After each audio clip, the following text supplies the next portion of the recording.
Hello everyone, welcome to Beyond Teachings. This is Aparna Kumari, your maths educator at Beyond Teachings. हम class 9th के maths के first chapter number system discuss कर रहे हैं and आज के class में हम जिस टॉपिक को कवर करने वाले हैं वो टॉपिक है laws of exponents of real numbers. What is law of exponents of real number? हमने इस चैप्टर में जो है वो रियल नंबर्स के बारे में पढ़ाई की थी कि रियल नंबर्स क्या है.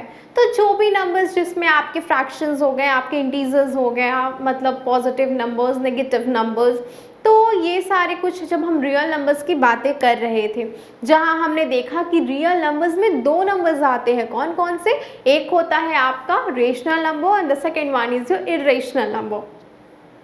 आई होप सो कि रेशनल नंबर, इरेशनल नंबर, इन दोनों टॉपिक्स में आपको कोई भी क्वेरीज नहीं होगी बिकॉज मैंने इसमें काफ़ी डिटेलिंग में जो है इसे कवर किया है. सो आज के क्लास में हम डिस्कस करने वाले हैं laws of exponents of real numbers, जहाँ की हम देखने वाले हैं अब है कि एक्सपोनेंट्स, जब आप बात करते हो ना कि एक्सपोनेंट्स की, सो ये क्या होता है, कैसे रिप्रेजेंट करते हैं. जब भी कोई नंबर आपका इस टर्म पे लिखा होता है, अब यहाँ मैंने यूज़ किया है ए एम, आप सोच रहे होंगे मैंने ये क्यों यूज़ किया अलजेब्रिक टर्म. तो क्या होता है कि ये अगर आप एग्जाम्पल लेते हो तो अगर a to the power m है, जहाँ आप सभी जानते हो कि इसे हम क्या कहते हैं, बेस. यानी कोई भी चीज़ अगर इस फॉर्म पे ऐसे लिखी हुई है like this a is what is it, that is base. And ये जो m है ना, ये इसका क्या है, पावर है, इसका एक्सपोनेंट है. सो ये बेस हो गया. सो आज के क्लास में हम डिस्कस करने वाले हैं कि इसके भी बहुत सारे ऑपरेशंस होते हैं, इसमें भी बहुत सारे इसके फॉर्मूलाज होते हैं. सो क्या क्या है वो हम डिस्कस करने वाले हैं. The first one is a to the power m into a to the power n. यहाँ आप क्या देख रहे हो कि ये जो a है, ये दोनों ही टर्म्स में ये जो बेस है, इट मीन्स व्हाट कि ये जो a है वो क्या है, बेस है. एंड ये दोनों बेस क्या है, इक्वल है. यानी कि जब भी ये क्या होगा कि इक्वल बेस आपको दिया हुआ है. सो ये आपका क्या हो गया, इक्वल बेस है. बट यहाँ जो पावर है ये क्या है, डिफरेंट है. बट इनके ऊपर क्या दिए गए हैं, जो भी इनका पावर है वो क्या है, डिफरेंट है. एंड ये दोनों बेस क्या है, मल्टीप्लाई के फॉर्म पे है. इट मीन्स व्हाट, क्या, इक्वल बेस वो किस टाइप में लिखा हुआ है, मल्टीप्लाई के फॉर्म पे. सो ये दोनों बेस आपका मल्टीप्लाई के फॉर्म पे है. बट यहाँ जो दोनों पे पावर्स दिए गए हैं वो पावर्स क्या है, डिफरेंट है.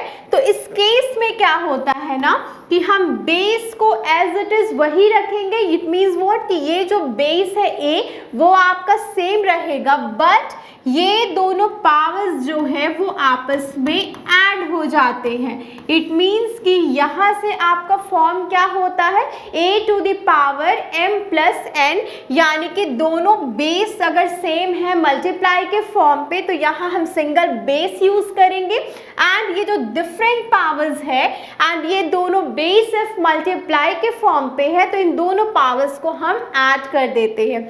अब इसके एक एग्जाम्पल देखते हैं हम, सच एज कि अगर यहाँ पे कोई बेस है 2 का स्क्वायर, यानी 2 टू द पावर 2 दिया हुआ है, into 2 to the power 3. So 2 to the power 2, 2 to the power 3.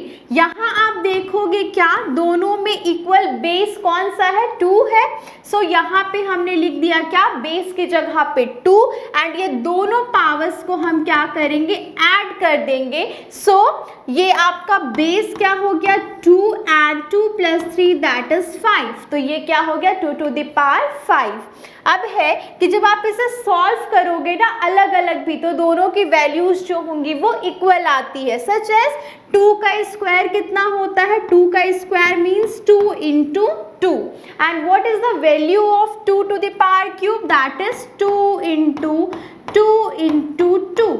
So 2 2 ज़ा 4, 2 ज़ा 8, 2 ज़ा 16, 2 ज़ा 32। इसकी वैल्यू हमें क्या मिली? 32।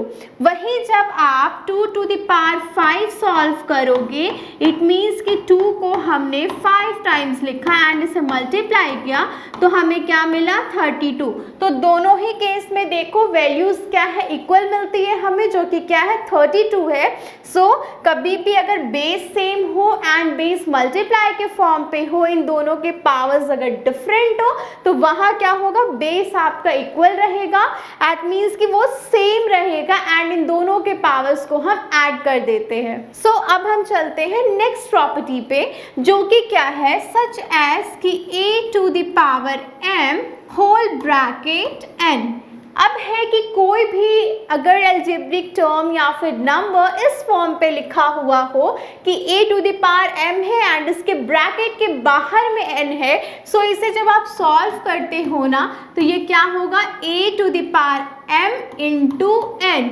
इट मीन्स कि इन दोनों के पावर्स को हम क्या करते हैं? मल्टीप्लाई कर देते हैं।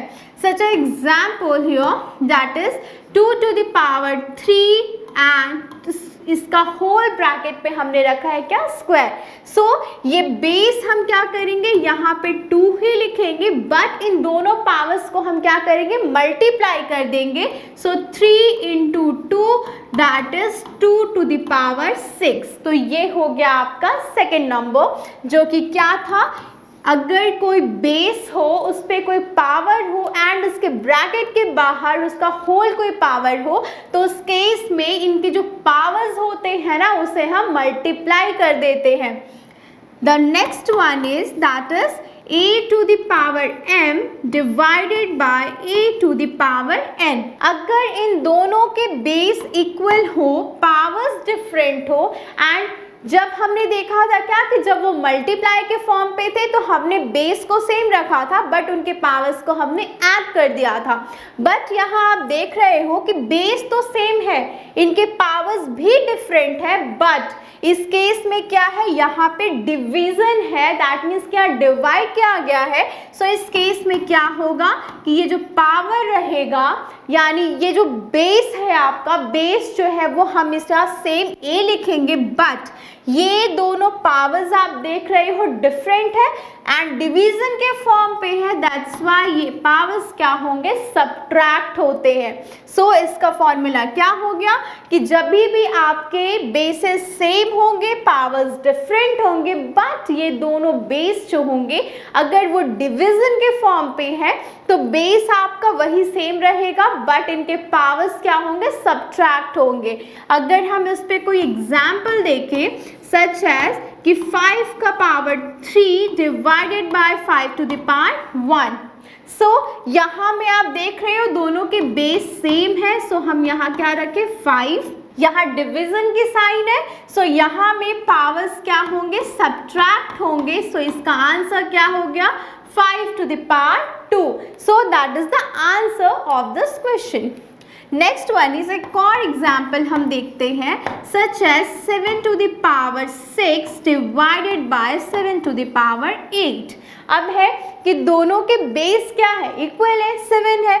सो यहाँ पे हमने बेस में क्या रखा? 7 एंड ये जो 6 है 8 है, बट यहाँ डिवीजन के फॉर्म पे है, सो यहाँ क्या होगा? 6 माइनस 8। सो 6 माइनस 8 यहाँ, यानी 8 माइनस 6 क्या होता है? 2 होता है, बट साइन जो है वो 8 के आगे की देखना है। क्यों? बिकॉज कभी भी साइन कन्वेंशन जब आप करते हो तो ग्रेटर नंबर के आगे जो साइन होती है हम उसे साइन को लगाते हैं।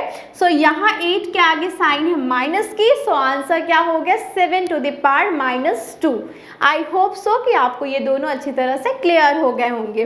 The next one is here, that is a to the power m into b to the power m। यहाँ क्या डिफरेंट आपको दिखाई नजर आ रहा है कि यहाँ पे आप देखोगे कि बेसिस क्या है? वो डिफरेंट है, यहाँ a है, यहाँ b है, बट इन दोनों के पावर्स जो है वो क्या है? सेम है। तो इस केस में हम क्या करेंगे? ये जो बेस है इन दोनों को हम मल्टीप्लाई कर देंगे एंड ये जो पावर है इसे हम ब्रैकेट के बाहर इन दोनों के मल्टीप्लाई के होल पावर लगाते हैं। सो एग्जाम्पल अगर आप देखोगे such as 2 to the power 2 into 3 to the power 2, यहाँ आपको क्या डिफरेंस नजर आ रहा है कि इन दोनों के बेस क्या है, डिफरेंट है, यहाँ 2 है यहाँ 3 है, बट इनके पावर्स क्या है, सेम है, जो कि क्या है आपका 2। सो ये यहाँ क्या हो जाएगा 2 into 3 to the whole power, ये हो गया आपका 2। So 2 into 3 that is 6 to the power 2 and that is the answer of this question। अगर आप इसे और सिंप्लीफाई करना चाहोगे so 6 into 6 is equals to 36, that is the answer। I hope so कि आपको ये टर्म जो है वो अच्छी तरह से क्लियर हो गए होंगे। And the last one is your कि अगर कोई टर्म इस टाइप से दिया है a to the power m divided by a to the power m, यहाँ आपको क्या नजर आ रहा है कि यहाँ बेस भी इक्वल है एंड पावर भी इक्वल है। सो इस केस में क्या होगा कि बेस तो हम लिखते हैं बट ये डिवीजन के टर्म पे क्या होता है कि पावर सब्ट्रैक्ट होते हैं। सो यहाँ क्या होगा m minus m। So a to the power क्या हो गया 0 एंड किसी भी नंबर पे जब पावर 0 होता है तो उसकी वैल्यू क्या होती है 1 के इक्वल होती है। सो अगर आप इस पे कोई एग्जाम्पल देखना चाहोगे such as 6 to the power 5 divided by 6 to the power 5, so यहाँ क्या है आपका बेस है 6 एंड ये 5 minus 5, so 6 to the power 0 जिसकी वैल्यू किसके इक्वल होगी 1 के इक्वल। सो अगर कोई बेसिस इक्वल है, पावर्स इक्वल है, डिवीजन के फॉर्म पे है, तो जब वो सब्ट्रैक्ट होके किसी बेस पे अगर पावर 0 होती है सो उसकी वैल्यू क्या होगी 1 के इक्वल होगी। आई होप सो कि मैंने जितने सारी प्रॉपर्टीज आपके साथ डिस्कस की है वो सभी आपको अच्छी तरह से क्लियर हो गई होंगी। सो अब हम इसके बेस चलते हैं, कुछ क्वेश्चंस को हम सॉल्व करेंगे। So here the first question is 17 square into 17 to the power 5। अब है कि आपको इस क्वेश्चन को सॉल्व करना है। यहाँ आप क्या देख रहे हो कि ये जो बेस है दोनों का बेस क्या है इक्वल है एंड ये क्या है मल्टीप्लाई के फॉर्म पे है, बट इनकी जो पावर्स है वो डिफरेंट है। सो अभी हमने डिस्कस किया था कि यहाँ क्या हो जाएगा कि यहाँ हमने क्या डिस्कस किया था कि जब भी आपका a to the power m into a to the power n होगा तो इसकी फॉर्मूला क्या होती है, इसकी फॉर्मूला होती है a to the power m plus n। यहाँ भी सेम चीज़ है ना कि यहाँ बेसिस क्या है 17 इक्वल है बट इनके पावर्स डिफरेंट है। सो हम क्या करेंगे बेस को सेम रहने देंगे बट इनके पावर्स को हम ऐड करेंगे। So the answer is here 17 to the power 7 and ये हो गया आंसर इस क्वेश्चन का। So the next question is 5 square का होल 7। अब है कि यहाँ हमने एक और प्रॉपर्टी डिस्कस की थी, कौन सी कि जब भी आपका कोई पावर इस टर्म पे लिखा हुआ होता है इसका मतलब क्या होता है कि बेस एंड ये पावर्स आपस में क्या होंगे मल्टीप्लाई हो जाते हैं। सो यहाँ आप क्या देख रहे हो कि 5 तो हम बेस 5 ही एज इट इज रहने देंगे बट ये जो 2 है वो 7 के साथ मल्टीप्लाई हो जाएगा and the answer is 5 to the power 14। ये हो गया आपका answer. Next question is here 23 to the power 10 divided by 23 to the power 7। यहाँ आप क्या देख रहे हो कि ये जो ना बेस क्या है सेम है यानी कि a to the power m divided by a to the power n, जहाँ ये दोनों बेसिस तो इक्वल है बट इनके पावर्स डिफरेंट है एंड ये डिवीजन के फॉर्म पे है। सो इसका फॉर्मूला क्या होता है a to the power m minus n।